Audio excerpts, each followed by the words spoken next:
narito na naman tayo para sa isang napaka-sweet at nakakakilig na love story nila Kalingap Edu at Ate Viancy.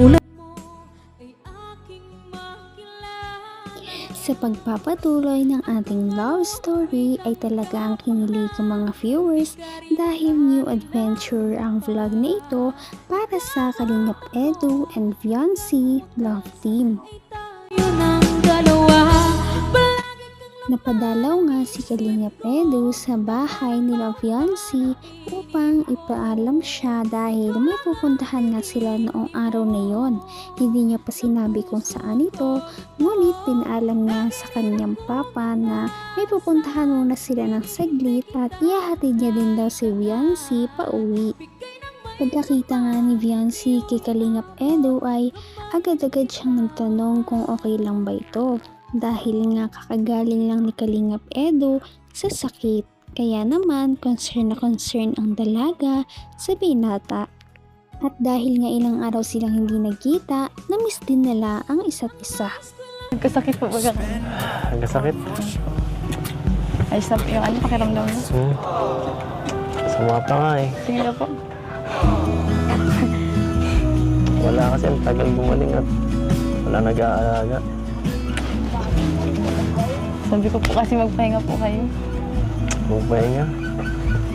Kahit anong pahinga, wala eh. Wala nagkikare. Pero, ewan ko ba? Pag nakikita kita, nagiging okay. Nagiging okay ako. Ikaw? Okay ka lang? Opo. Kumusta? Sabi nga ni Kalingap Edu na napakahirap nga daw talaga nung nagkasakit siya. Feeling niya daw talaga ay walang nag-care para sa kanya. Ngunit ngayon nakita niya na si Ate Viancy ay parang nawala lahat ng kanyang mga pag-aalala at sakit. Bigla ata siyang sumigla noong makita si Ate Viancy. Bigla ata siyang naging okay. Sandali pa nga nagbiruan si Kalingap Edu at si Viancy. Maya-maya ay pumunta na si Kalingap Edu sa papa ni Viancy upang magpaalam kung pwede bang mailabas sa isang date si Viancy para sa araw na iyon. Kinilig talaga ang mga viewers dahil talagang pumunta pa at nag-effort si Kalingap Edu na ipaalam si Viancy para lang makasama ito noong araw na iyon. Kita nga na parang kinabahan ng slight si Kalingap Edu, ngunit go na go pa rin. Kung i-ano muna si Viancy, ilabas, mapalang sana. Kung pwede lang po. Ay, pwede lang po. Sige, salamat po. Mabilis lang naman po. Maano ka lang kami, mamamasya lang po. Kaya po ito. Okay na. Mainit po eh. Kapagay. Kahit ano naman, okay. Tara. Kaya lang. Hypnotized, I'm looking at you and I feel the tension. You know.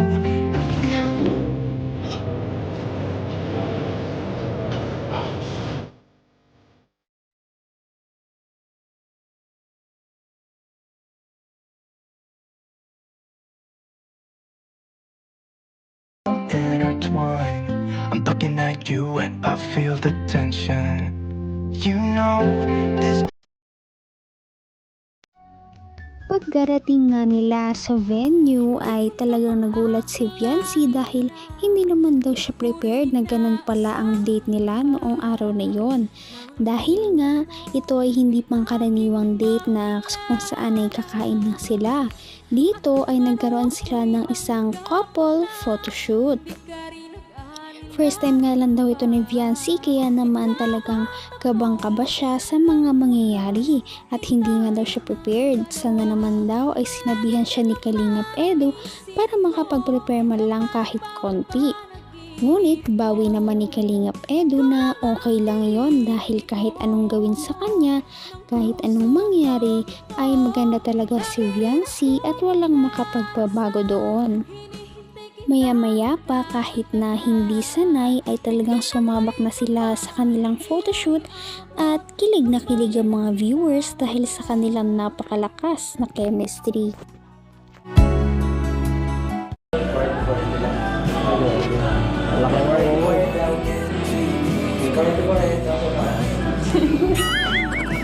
Ano na?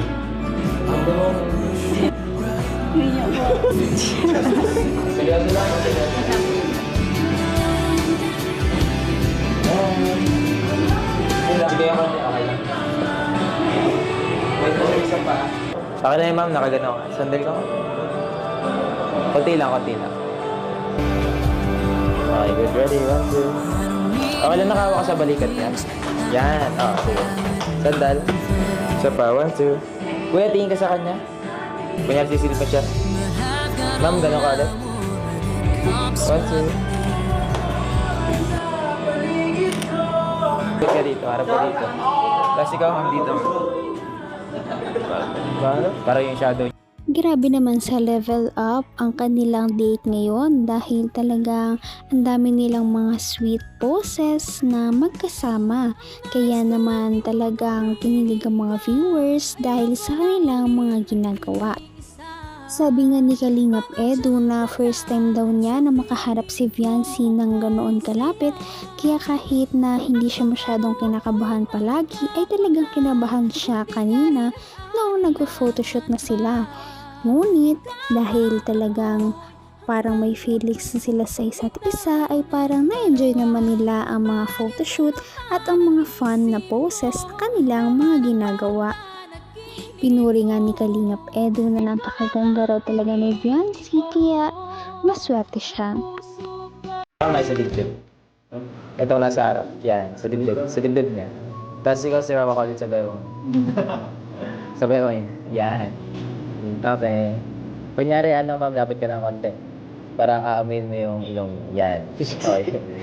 Parang aamin mo, kunyari, side lang. Tapos sige yung konti dito. Hindi madikat, ha? Parang aamin lang. Okay, good na yan. Medyo sige na, okay na. Kulang po. Ganda ba? Medyo naiyak po ako sa inyo. Umitin ka ba? Naiyak po ako sa inyo talaga. Nahiya ka sa akin. Sinisip ko po. Kala ko hinulangan ka. Hanggang dun lang muna. Bawal yun. Pero grabe nakakaano ba? Ibang klaseng Talaga namang ibang klase nga talaga ang experience na yun para sa dalawa dahil kung sa natural na vlog ay talagang lagi silang magkalayo dahil nga nahihiya pa si Viancy sa kanya ay doon wala talaga silang choice kundi magharap na dalawa. Kaya naman kinilig din talaga ang mga viewers sa kanilang mga kilig moments. Grabe talaga at parang silang sila na kung mag-post silang dalawa. Parang may label na. Pagkatapos nga ng kanilang photoshoot ay napansin nila na gabi na. Kaya naman sabi ni Kalingap Edu ay ihahatid na daw nila si Viancy sa kanila dahil para naman safe siyang makauwi. Kaya kahit pagod at gabi na ay hinatid nila si Viancy. magkano ba ito?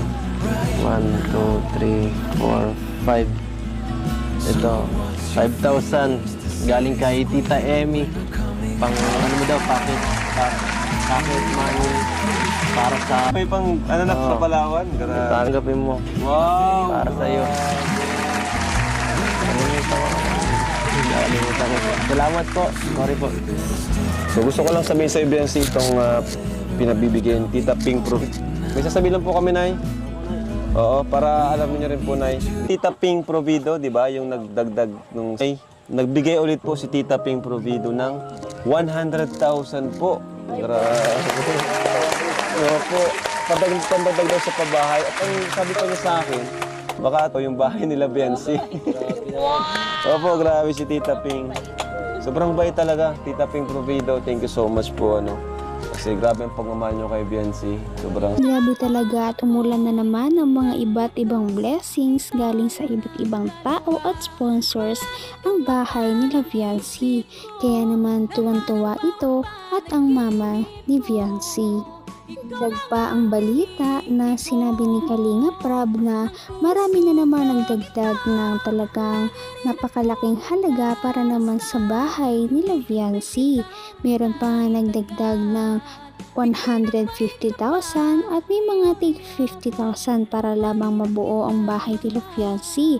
At hindi lamang yon dahil hindi lang ito first floor, kundi gusto ng mga sponsors na magkaroon ng second floor ang bahay ni Viancy dahil napakabait naman talaga ni Viancy at deserve niya ang mga ito. Kaya naman, sana ipatuloy natin silang suportahan at mahalin si Viancy, si Kalingap Edu at ang Kalingap team. Yun lamang at maraming salamat sa panonood. Abangan natin kung magkakatuluyan ba talaga si Kalingap Edu at Viancy. Hanggang sa muli. Bye! Ngayon'y abot